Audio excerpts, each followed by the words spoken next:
Саламатсыздарбы, урматтуу телекөрүүчүлөр, сиздердин назарыңыздарда кайрадан күн тартибинде программасы башталды. Бул программада өзүңүздөргө белгилүү болгондой жогорку кеңештин жыйынына коюлган негизги маселелер талкууланмакчы. Анда эмесе биз айрым депутаттарыбызга суроо салсак. Саламатсызбы, Милан мырза? Бүгүнкү жогорку кеңештин күн тартибине коюлган маселелерде суга тайлоо жерлерди башка категорияга которуу боюнча дагы мыйзам долбоору турат.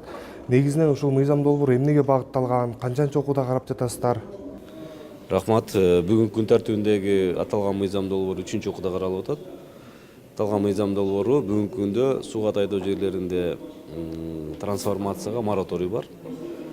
Бирок ошол мезгилде мамлекеттик маанилүү маселелер болгон болсо, стратегиялык ал жерге мораторий жайылтылбайт деген нормалар каралып атат.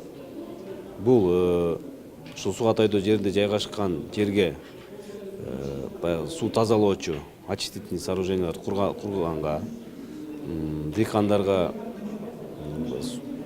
ичүүчү суу менен камсыз кылуу үчүн кандайдыр бир курулмалар курула турган болсо, ошол жерге уруксат берүү жөнүндө маселе киргизилген. Бүгүнкү күндө ал мыйзам долбоору 3-чү окууда каралып жатат. Азыр комитеттин чечими менен жактырылды. Буюрса добуш берүү менен чечилет. Сиз оор жүк ташуучу унааларга байланышкан маселени көтөрүп кеттиңиз да. Мунун себеби эмнеде болду?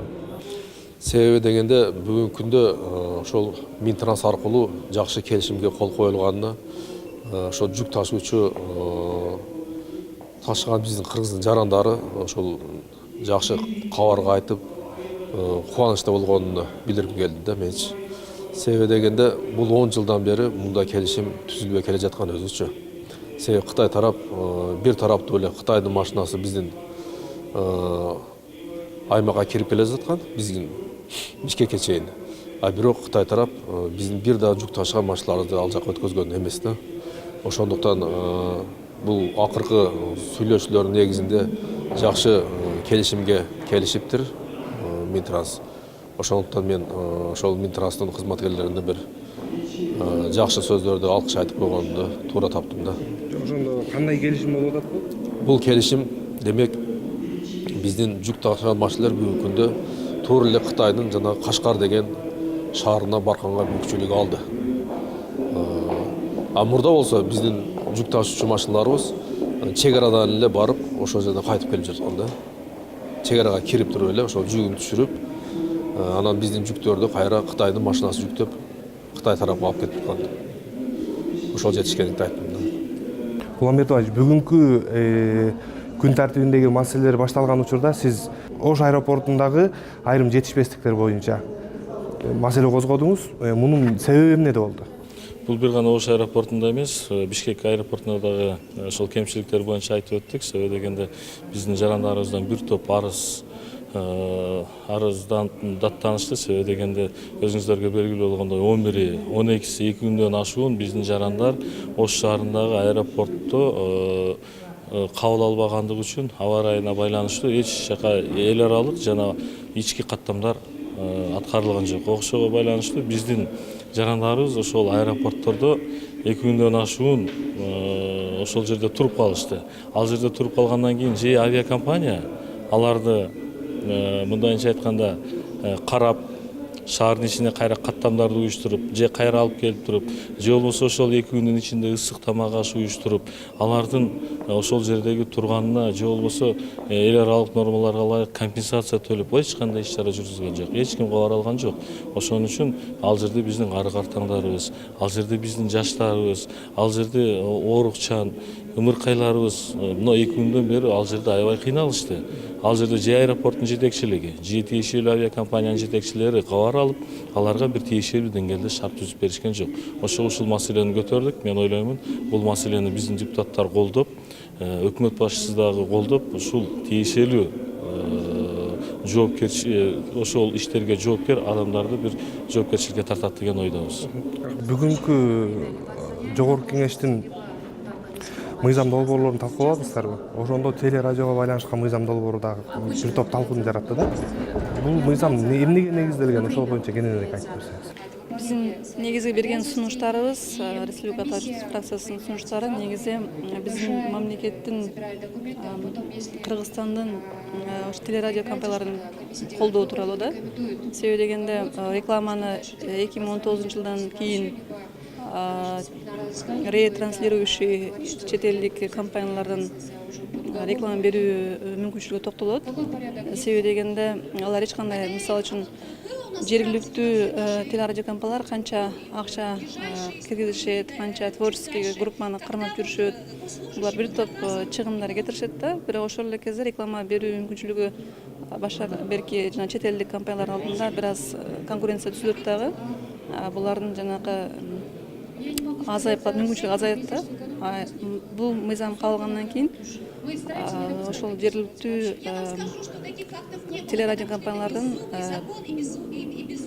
финансылык жактан мүмкүнчүлүгү чоңоет. Булар кыргыз элине, жалпы эле кыргызстандыктарга жакшы сапаттуу мындай телепередачаларды иштеп жүрүүгө мүмкүнчүлүк түзүлөт. Бул негизги мааниси ушул да.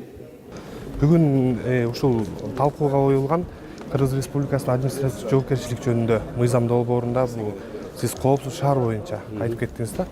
Ошол коопсуз шаар долбоору бүгүнкү күнгө чейин иштебей турат. Ошонун кечеңдеп жатканы эмне менен байланыштуу болуп атат?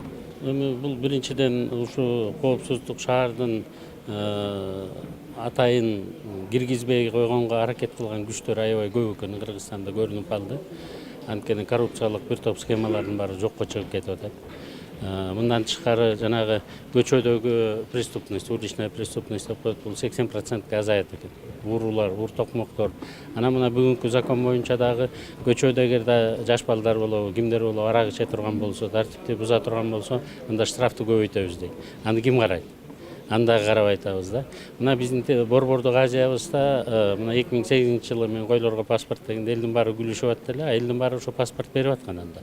Бүгүнкү күнү дагы коопсуздук шаар Душанбеде да кирди, Астанада да кирди, Казакстандын дээрлик чоң шаарлардын баарына кирип бүттү. Урумчиде кирди, Тажикстанда баардык жердин баарында кирди, бизде эле кирбейт да.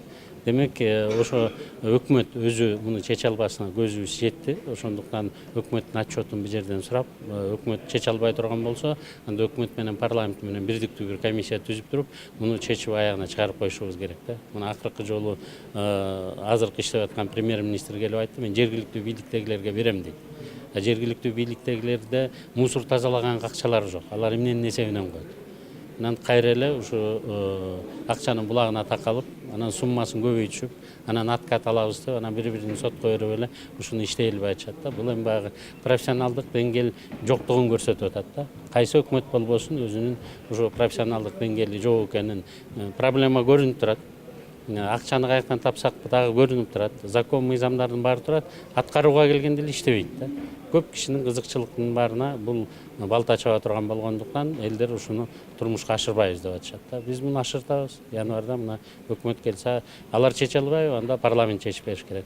Өкмөт менен парламент биригип чече албаса, анда президенттен сураныш керек. Сиз контролго алыңыз дагы ушу коопсуздук шаарды коюп бериңиздер деп. Мына көчө күнү атайын мыйзам киргиздик.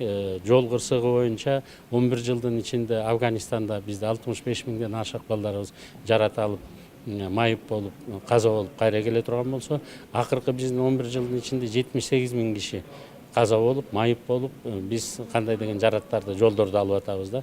Мына ушулар дагы 80%га азаят эле да.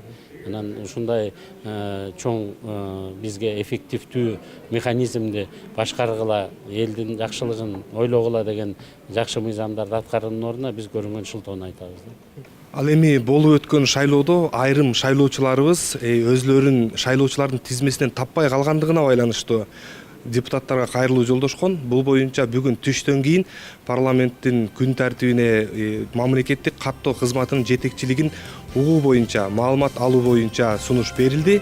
Сиздер парламенттин күн тартибинде программасын көрдүңүздөр. Кайрадан эфир аркылуу амандашканча саламатта туруңуздар.